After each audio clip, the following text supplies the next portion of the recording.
আচ্ছা, এই মহাবিশ্বের কি আসলেই কোনো শেষ আছে? আর যদি থাকেই, তাহলে সেই শেষ মাথায় একেবারে কিনারায় গিয়ে আমরা কি দেখব? এই প্রশ্নটা কিন্তু হাজার হাজার বছর ধরে মানুষকে ভাবিয়েছে। চলুন, আজ আমরা সবাই মিলে এই বিশাল রহস্যের একটু গভীরে যাই। হ্যাঁ, এটাই সেই প্রশ্ন, যেটা নিয়ে যুগের পর যুগ ধরে বড় বড় দার্শনিক থেকে শুরু করে আজকের বিজ্ঞানীরা পর্যন্ত মাথা ঘামিয়ে আসছেন। এই মহাবিশ্বের শেষটা ঠিক কোথায়, আর সেই শেষ প্রান্তে কি আছে? মজার ব্যাপার হলো, এই প্রশ্নের উত্তরটা কিন্তু বেশ অবাক করার মতো। কারণ মহাবিশ্বের শেষটা খুঁজতে গেলে আমাদের শুধু দূরত্ব নিয়ে ভাবলে হবে না, আমাদের ভাবতে হবে সময় নিয়েও। কিভাবে? আসলে যখনই আমরা মহাকাশের দিকে তাকাই, আমরা কিন্তু অতীতকে দেখছি। তাই মহাবিশ্বের শেষ সীমানাটা কোনো জায়গা না, ওটা আসলে একটা সময়।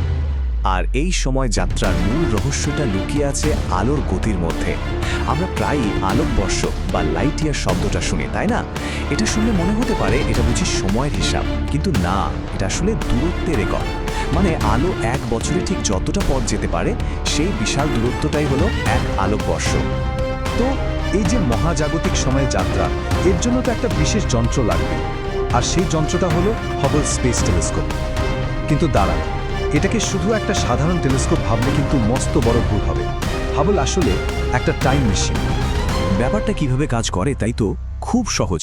ভাবুন তো, আমরা যখন চাঁদের দিকে তাকাই, চাঁদের যে আলোটা আমাদের চোখে এসে পৌঁছায় সেটা কিন্তু 1.3 সেকেন্ড পুরনো। মানে আমরা 1.3 সেকেন্ড অতীতের চাঁদকে দেখছি। সূর্যের দিকে তাকালে দেখছি 8 মিনিট আগের সূর্যকে। আর রাতের আকাশে যে কোটি কোটি তারা মিটমিট করে জ্বলে, ওগুলোর আলো তো হয়তো হাজার হাজার বছর আগেই রওনা দিয়েছিল। হাবলের তোলা প্রত্যেকটা ছবিও ঠিক এভাবেই অতীতের এক একটা মুহূর্তকে আমাদের সামনে তুলে ধরে। তাহলে মনে একটা প্রশ্ন আসতেই পারে, তাই না? যে আমরা যদি আরও দূরে, আরও গভীরে তাকাতে থাকি, তাহলে ঠিক কতটা অতীতে ফিরে যাওয়া সম্ভব? এর কি কোনো শেষ আছে, কোনো সীমা? এই প্রশ্নের উত্তরটা কিন্তু কোনো তারা বা গ্যালাক্সির মধ্যে লুকিয়ে নেই। এর উত্তরটা লুকিয়ে আছে আরও অনেক পুরনো, আরও মৌলিক একটা জিনিসের মধ্যে। বিজ্ঞানীরা অনেক খুঁজে যা পেয়েছেন তা হলো এই মহাবিশ্ব সৃষ্টির ঠিক পরের মুহূর্তের আলো।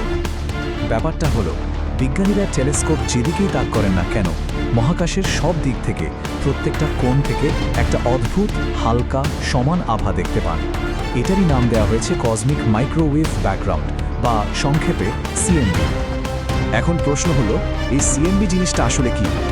সোজা কথায় বললে, এটা হলো আমাদের মহাবিশ্বের একেবারে ছোটবেলার ছবি, মানে বিগ ব্যাং বা মহাবিস্ফোরণের প্রায় 3,80,000 বছর পর, যখন মহাবিশ্ব প্রথম স্বচ্ছ হলো আর আলোর চারদিকে ছড়িয়ে পড়তে শুরু করলো।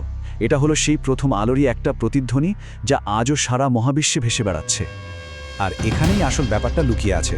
এই যে প্রাচীন আলো, এটাই হলো আমরা যতদূর পর্যন্ত দেখতে পারি সেই পর্যবেক্ষণযোগ্য মহাবিশ্বের শেষ সীমানা। এর চেয়েও অতীতে আমরা আর দেখতে পাই না। কেন? কারণ এর আগে মহাবিশ্ব এতটাই ঘন আর গরম ছিল যে আলো বেরোতেই পারত না।